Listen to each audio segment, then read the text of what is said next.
बिस्मिल्लाहिर्रहमानिर्रहीम, अस्सलामुअलैकुम। लाखों करोड़ों दुरूदो सलाम मोहम्मद मुस्तफ़ा सल्लल्लाहु अलैहि वसल्लम और आले मोहम्मद पर। मैं हूं उमर दराज गोंदल और आप मेरा यूट्यूब चैनल देख रहे हैं। नाज़रीन, अफगानिस्तान के हवाले से कुछ मजीद अपडेट्स देकर आपकी खिदमत में हाजिर हुए हैं और ये ऐसी ख़तरनाक अपडेट्स हैं जब आप जानेंगे तो आपको लगेगा कि इस वक्त अमरीका और अफगानिस्तान के दरमियान जो अहम राबता हुआ है वो क्यों हुआ है।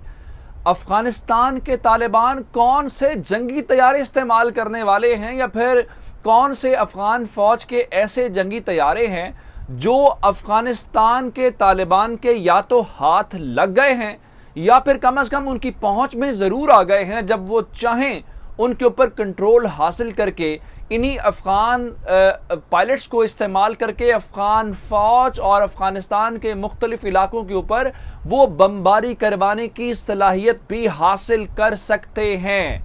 ये है वो अहम नुक्ता जिसने आज वॉशिंगटन और काबुल के अंदर थरथल्ली मचा दी और एक लिहाज से वहां पे बहुत सारी परेशानी का सामान कर दिया, जिसके बाद आज कुंदूज की फतह को रोकने के लिए सर धड़ की बाजी लगाने का फैसला कर लिया गया है।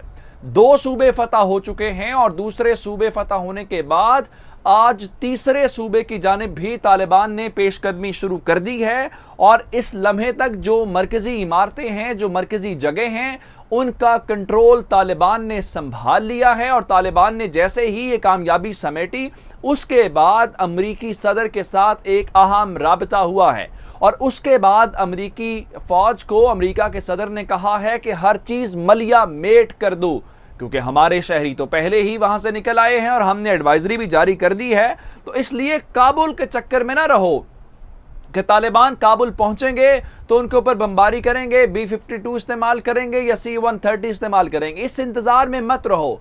तालिबान वो सारा सामान कर रहे हैं कि हुकूमत को वो खुद से घुटने टेकने के ऊपर मजबूर कर देंगे।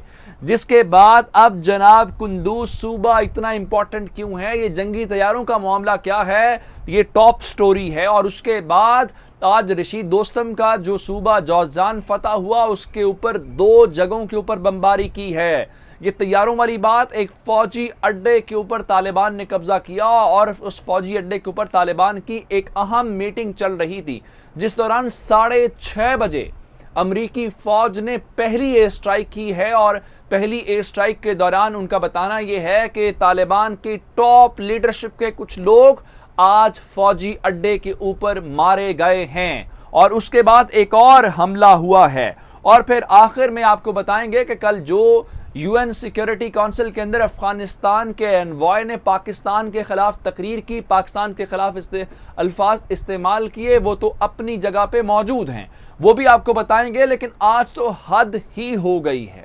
पाकिस्तान और अफगानिस्तान के दरमियान एक मैच सीरीज होने जा रही है अगले महीने यानी सितंबर के अंदर।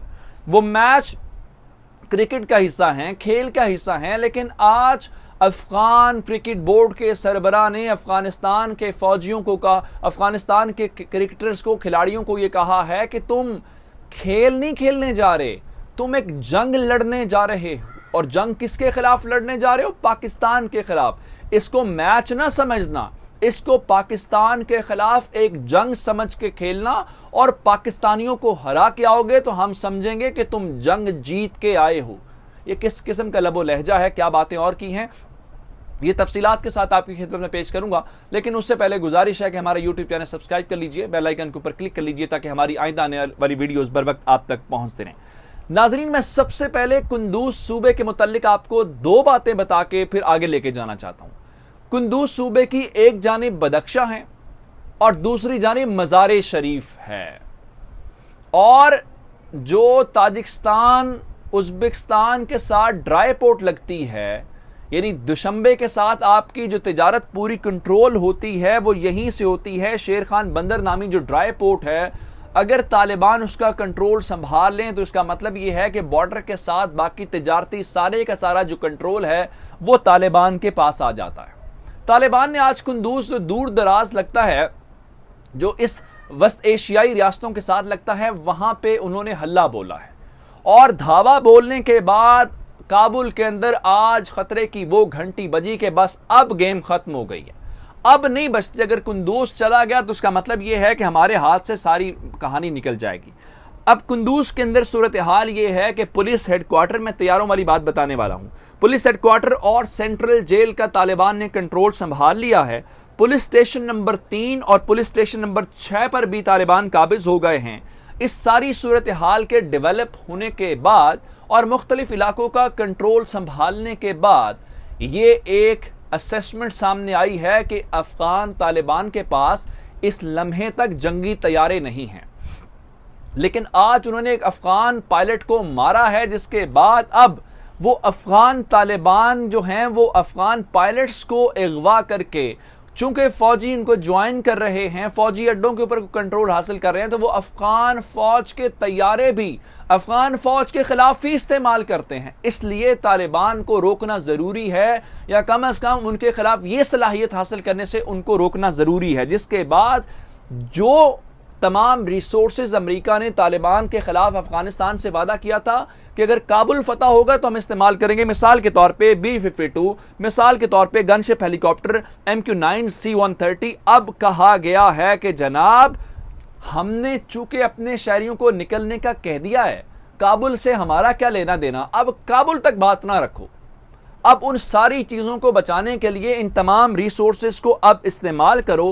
पहले काबुल और हिलमन तक बात होनी थी। जिसके बाद इन्होंने क्या किया, अब इन्होंने जौजान के अंदर आज 2 मुख्तलिफ मकामात के ऊपर और 2 मुख्तलिफ टाइमिंग्स के ऊपर B-52 तैयारों का इस्तेमाल करके शदीद बमबारी की है। मैंने आपको एयरफील्ड के मुतालिक बताया था, मैंने आपको फौजी, अब ये जो 6:30 यानी 6:30 बजे जो बमबारी हुई है, तालिबान उस फौजी अड्डे के ऊपर मौजूद थे, जो मैं आपको पहली बात बता रहा हूं। और फौजी अड्डे के ऊपर मौजूद थे क्योंकि वहां पे अफगान फौज का असलिया, अफगान फौज के टैंक्स, अफगान फौज के बहुत सारा ऐसा मटीरियल छोड़ के चले गए थे, और उस फौजी अड्डे के ऊपर अटैक किया गया है कि तालिबान ये चीजें इस्तेमाल ना कर सकें।